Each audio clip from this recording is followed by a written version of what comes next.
हमारी लाइफ पूर्णतः प्रारब्ध है या फिर कर्म भी कुछ चीज़ है कि हम कर्म करें लेकिन झेलना हमें प्रारब्ध के हिसाब से पड़ेगा? क्या सब कुछ प्रारब्ध है या कर्म भी है कि कर्म भी हम कर सकते हैं? देखा जाए तो जैसे पशु है, पशु पूर्णतः प्रारब्ध है। पशु के साथ क्या होगा, किसका निवाला वो बनेगा, कब तक उसकी लाइफ जीवित रहेगी, कब तक वो जिंदा रहेगा, कहाँ उसको जाना है, किस तरह से रहना, ये सब कुछ उसकी लाइफ में प्रारब्ध है। कि पशु की ज़िंदगी मतलब हम इंसानों को दिमाग दिया है भगवान ने, लेकिन पशुओं को मतलब नहीं दिया कि पशुओं को पशु खाते हैं। लेकिन हम आजकल उल्टा कर रहे हैं कि पशुओं को हम इंसान खा रहे हैं, जबकि वो हमारा एक कर्म हो गया कि जो हम कर्म कर रहे हैं। पशुओं का पूर्णतः प्रारब्ध है, इंसानों का पूर्णतः प्रारब्ध नहीं है। इंसानों के कर्म भी हैं जो हम कर रहे हैं। देखा जाए तो हमारे घर में लड़ाई होती है तो मान लो आप उसके टारगेट हो। जैसे कि किसी ने, आपके माता पिता हुए, उन्होंने आपको सुनाया, आपने सुना, आपने पलट के जवाब नहीं दिया, तो ये उनके नए कर्म हो गए। और आपके जो पूर्ण कर्म थे, जो प्रारब्ध के रूप में थे, शायद वो कम हो गए, वो अभी टल गए। आपका कोई नया कर्म नहीं बना।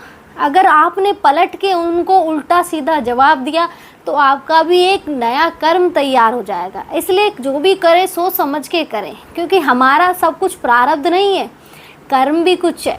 जो आज हम मतलब ये सोचते हैं, होता है जब बच्चा हो जाता है उसके बाद 2-2.5 साल का होता है तो लोग देखते हैं तो वो इसे तो अंडे खिलाओ, इसे तो चिकन खिलाओ। तो क्या है ये सब? पहले के क्या इंसान नहीं थे? अष्टपुष्ट थे। हम तो आज कुछ भी नहीं है। पहले के तो इतने ताकतवर थे कि मतलब अगर बैल की जगह उन्हें बांध देना, बैल की जगह एक हाल में उन्हें जोतते तो सारा खेत जोत दे, वो इतनी ताकत रखते थे वो। लेकिन आज हमें 1 किलोमीटर चलवा लो गलती से तो उसमें हमारी सांस फूलने लग जाती है, सीढ़ियाँ चढ़वा लो उसमें हमारी सांस फूलने लग जाती है। तो पहले के लोग नहीं खाते थे। आज हम मतलब इस रास्ते पे चले जा रहे हैं कि नहीं, चिकन नहीं खाएंगे, अंडा नहीं खाएंगे तो काम ही नहीं चलेगा। ऐसा नहीं करना है। हमें हमारे नए कर्म तैयार नहीं करने। आज हम खा रहे हैं तो ये कहीं ना कहीं हमारे नए कर्म तैयार हो रहे हैं, क्योंकि हमारे प्रारब्ध में ये चीज़ें नहीं लिखी है कि हम किसी को मतलब मार के खाएं। तो ये चीज़ें मतलब नया कर्म बना रही है। अगर पशुओं को खाते हैं तो उनका एक प्रारब्ध है, क्योंकि वो पूर्णतः प्रारब्ध में जी रहे हैं, क्योंकि उनके साथ तो जो पहले लिखा गया है वो ही होगा। लेकिन हमें तो कर्म करना है ना कि हम किस तरह से कर्म करें। अगर हम किसी को गालियाँ दे रहे, सामने वाला पलट के हमें दे रहा है तो ये हमारे भी कर्म बन रहे, उसके भी कर्म बन रहे।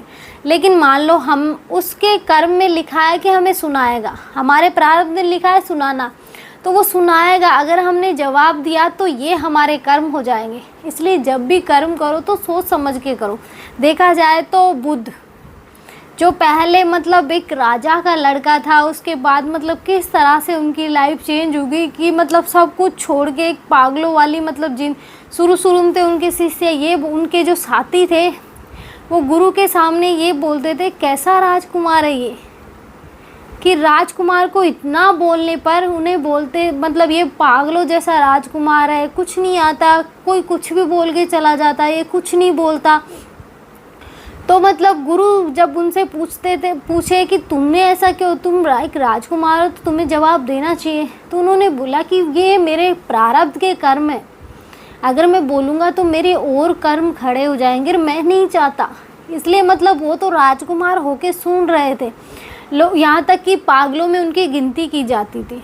तो वो लास्ट में जाके भगवान बुद्ध कहलाए।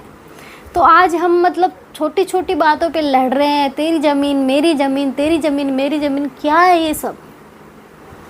कि मन को थोड़ा शांत करो कि इस दुनिया में कुछ नहीं है, खाली हाथ आए थे खाली हाथ ही जाओगे। देखा जाए तो हम जब जन्म लेते हैं तो हमारे तन पे एक कपड़ा नहीं होता, जाते हैं तो सेम कंडीशन होती है कि जाते टाइम भी तन पे एक कपड़ा नहीं होता। सब कुछ हटा के ही हमारा संस्कार किया जाता है। इसलिए खाली हाथ आए और खाली हाथ ही, चाहे तुम कितना ही बहुत धन दौलत कमाएंगे लेके जाओगे साथ में, एक नाम जब ऐसा है जो तुम साथ में लेके जाओगे कि वो तुम अभी भी तुम्हारी आत्मा जाप करेगी तो तुम्हारी आत्मा में हो रहा है। अगर तुम्हारी जाएगी तो वो तुम्हारी आत्मा जाएगी ना भगवान के पास, तो वो भी जाप करते ही जाएगी, क्योंकि उसको प्रैक्टिस हो गई उस चीज़ की कि ये अगर हम कंटिन्यू कम से कम 20-25 दिन या 1 महीना मतलब प्रैक्टिस करें ना, जिस तरह हम किसी चीज़ की खाने की प्रैक्टिस करते हैं, नहीं चिकन खाना है तो मतलब थोड़ी बहुत पहले मतलब घिन आती है, धीरे धीरे थोड़ा थोड़ा खा के हम प्रैक्टिस में आ जाते हैं, फिर सबसे ज़्यादा हम ही खाने लग जाते हैं। तो ऐसे ही मतलब नाम जप की पे प्रैक्टिस होती है। देखा जाए तो हर इंसान नहीं खा सकता, जिसके कर्म है वो खाएगा, जिसको नहीं खाना वो नहीं खाएगा। जैसे मैं मतलब इन चीज़ों से मतलब अब भगवान ना करे कि मैं कभी खाऊं, मेरे मतलब माइंड में ये चीज़ें नहीं आती, क्योंकि मुझे मतलब कोई ये भी बोलता है नहीं ये खाता है तो मुझे उसे घिन आती है। हालांकि मतलब ये भी कहीं ना कहीं कुछ ना कुछ कर्म रहे होंगे, क्योंकि हर इंसान की इतनी हिम्मत नहीं है कि वो किसी जानवर को खा जाए। उसके कोई ना कोई कर्म ऐसे हैं जिसकी वजह से वो खा रहा है। कि हम देखते हैं कि हम हमारे बच्चों को छोटे छोटे कोई खिलाना शुरू कर देते हैं, तो क्या कर रहे हो तुम? छोटे छोटों को कभी भक्ति करना सिखाई है? नहीं सिखाई ना, तो तुम ये चीज़ें क्यों सिखा रहे हो? तुम इन्हें दाल खिलाओ और बाकी इतनी सारी चीज़ें हैं, हरी सब्जियां खिलाओ, तो इन्हीं में हम इंटरेस्ट नहीं लेते क्योंकि हमें अच्छी नहीं लगती। हम तो वो खिलाएंगे जिनमें मतलब किसी के जीव की हत्या हो, वो उसमें हमें मज़ा आता है। इसलिए जो भी कर्म करो सोच समझ के करो, क्योंकि जब हम देखते हैं कि हम कोई पाप करते हैं, पाप हम करते हैं लेकिन उसका फ़ायदा सबको मिलता है। जैसे हमारी फैमिली है, हमने कोई अधर्म करके पैसे कमाए तो वो पैसे का यूज़ सारी फैमिली करेगी ना। लेकिन एक चीज़ हमेशा याद रखना, जब कर्म लौट के आएगा ना तो उस कर्म की सज़ा सबको नहीं मिलेगी, आप अकेले को मिलेगी, क्योंकि वो कर्म आपने किया है, उन्होंने नहीं किया। वो थोड़े बहुत दुखी होंगे, हाय मेरे बच्चे को जेल हो गई, हाय मेरे बच्चे के साथ गलत हुआ, वो हाय हाय में रहेंगे।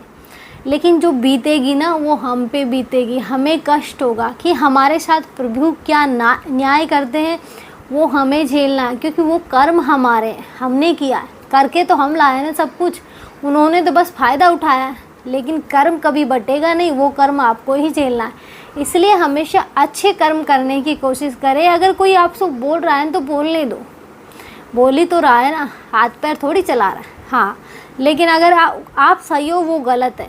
अगर वो आपके साथ ज़्यादा ही अत्याचार कर रहा है तो भगवान श्री कृष्ण ने ये भी कहा है कि अगर कोई अगर धर्म छल की तरफ है तो छल करना भी धर्म है। अगर कोई अधर्म कर रहा है और उसे हम छल करके ही रोक सकते हैं तो वो हमारे लिए एक धर्म हो जाता है, कि वो आपको पाप नहीं लगेगा, क्योंकि आपने वो अच्छाई के लिए किया है। आपकी उसके प्रति भावना गलत नहीं है, बस आपको तो वो गलत हो रहा है वो रोकना है, उसके लिए आपने गलत कदम उठाया। बाकी सज़ा आपको उसकी भी मिलेगी थोड़ी बहुत तो, लेकिन इतनी नहीं मिलेगी, क्योंकि आपकी मतलब अंदर की आत्मा है वो शुद्ध है, वो बोल रही है कि नहीं गलत है और ये गलत, इस गलत रास्ते से जाकर ही ठीक हो सकता है, तो वो आपको करना है। नहीं तो मतलब कोई गलत कर रहा है, चल तू भी मेरे साथ चल, तो आपको नहीं जाना। इसलिए जो भी करे सोच समझ के करे। आज के लिए इतना ही। जय श्री राम। मिलते हैं नेक्स्ट वीडियो में नए टॉपिक के साथ।